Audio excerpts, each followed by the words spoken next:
Good day, YouTube. Today is Monday. It's February 26, 2018. And Saturday night, very late, I took possession of this 2007 ST1300 Honda that I bought through eBay from a dealer, Southern California, Hollywood Motors. And it's a ex-police motorcycle. And it has been stripped of all of its lights and sirens and etc. And when they stripped it, they did nothing more than just hack the wires out of it and let everything kind of lay. I kind of expected that, and I was sort of hoping they would leave more than they took out, because my intention is to use as much of this as I can figure out and put back red strobe lights and stuff on the rear and ambers on the front. So this still has its light mounts and other mounts. And all of the switching for all of the electronics that were police related is on the right handlebar. There's not much information on this on YouTube, so I thought I'd invent the wheel here a little bit. So this switch here is labeled 1, 2, and 3, and then off. So it's in the off position now. Come on, there we go, focus. So it has a 1 position, and they could do what they wanted to. Each department that could light their bikes any way they wanted to, and 1 would be like, maybe emergency lights, 2 like pursuit lights, and 3 was triggering the siren.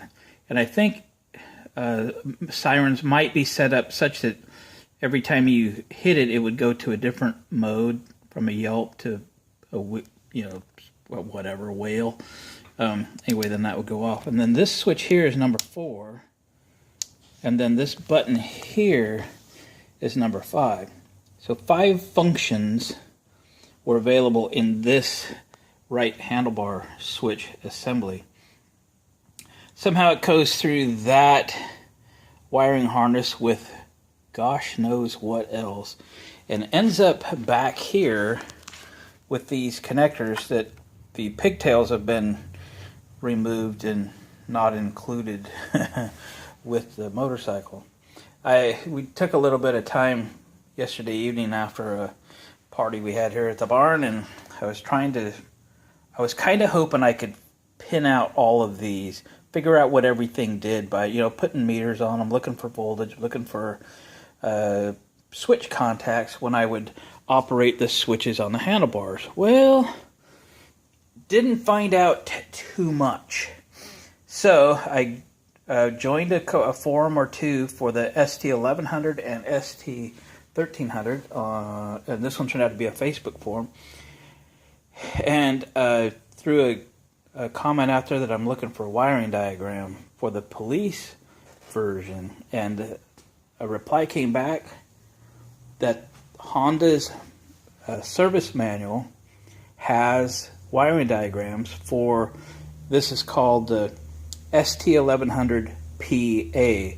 The P is for police, A is for anti-lock brake. So I went to eBay and found one manual, plenty of manuals for sale, and that fit this year, and ordered one, so it's coming. So I no longer need to spend any more time to try to figure these out. I will wait to get the manual with the schematics and go from there.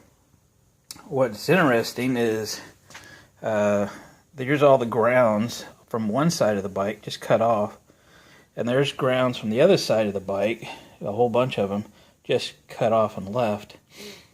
There's even this pink wire here that does something. I actually was probably risky, but I put voltage on it, and the right hand display lit up. I go, uh-oh. So I quit doing that before I hurt something. And there is the auxiliary battery. And on the cover, there's a cover that goes right here. It's located here. There's a toggle switch here, and a push button here, and another push button on the other side. I have no idea what the push buttons do. I'm only guessing that the toggle switch operated this relay. So this is a 75 amp rated relay with 12 volt coil. My guess is that switch was used when the motorcycle was going to sit like in an intersection with all of its lights going with the bike not running. So the rider would have to flip that switch and then it would run only on this battery, which could then be sacrificial. This battery could go completely dead as long as he remembered to flip the switch. And then the bike would still start because its starter battery is here. So how I think it was wired was from this battery. It appears that they paralleled number 10 American wire gauge wire from here to one side of the contacts, and then from here it appears, because there's only one wire here, that the other end of it went to this battery, and it's just cut and it's just hanging there and it's hot. So I'm definitely gonna have to sort this all out, and because I'll be riding down the road and something's gonna short out, burn this thing to the ground. So if anybody buys one of these that's been hacked like this one has, and I've kind of figured I was going to get to know this bike by going through all this anyway, so I'm not bummed out about it. I kind of wish they'd have left a little more though so I could tell the story. So anyway, so I think what I'm going to do, this battery appears to be fine. I put the battery charger on it. It actually seemed to be like fully charged. So it's good to go. We'll sort this out when I get a manual. I'm not going to spend any more time with it. But I need to pull this stuff apart. I need to just kind of clean things up a little bit. And there's some other wires back here that went to some other lights, even around, turning you upside down, right there. Do you see that? Yeah, a couple wires hanging there. So they probably had lights all over this thing. That's pretty cool. There's a couple relays that were screwed in here, and they've just taken the relay apart.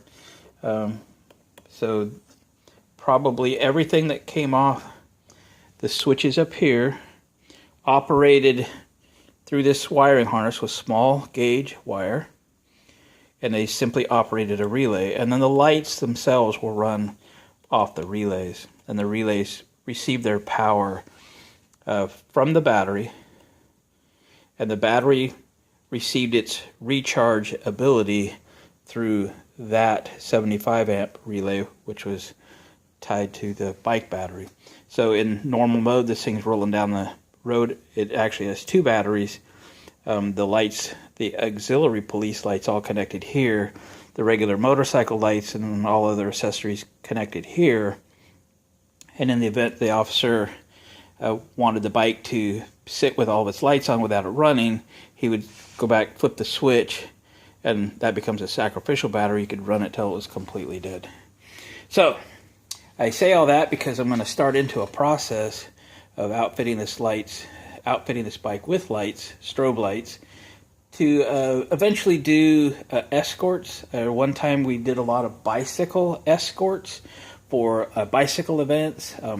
I really enjoyed doing those. They're a lot of fun. Okay, it's kind of a license to speed. You're kind of responsible for the front end of the bicycle event and the back end, so you kind of get to zoom ahead and then zoom back and so forth. So it will be fun to outfit this with lights that I can legally run. Ambers on the front, reds on the rear. Nothing crazy, but something that could be seen by passing motorists. So I thought I'd do a video up front before I start diving into this thing and starting to clean this thing up a little bit, in case somebody else has an idea to do something similar. I just could find nothing on the internet or on YouTube for helping me through this. So I'm going to invent the wheel and get the book and the schematics, and then we'll build this out how I see this thing working. And then we'll go buy some really cool strobe lights, and that'll be a lot of fun. So she's a little rough around the edges. We knew that going in. You can see a little ding in the tank. Clear coat's coming off. It's got scuffs, and somebody tried to touch it up. And we'll fix it up a little bit, but the idea for this thing is it's a workhorse. It runs fantastic. Tires seem good. The clutch seems good. Everything seems great on it. And we're just going to have some fun with it without worrying too much about how pretty it is not. So, thanks for tuning in. Thanks for watching, commenting, subscribing. If you're new to my channel, thanks for stopping by. If you're a subscriber already, we appreciate that. We'll catch you on the next one. As soon as we get a schematic and we start doing something that's fun, I'll check back in and we'll do another video and see how it goes. And then we'll put this thing up on a lift and see how the service is on it and check everything out real good and make sure it's going to be safe for riding. The weather's going to turn here in a month or two, and it'll give me an opportunity to ride again. It's been a while. Check you later.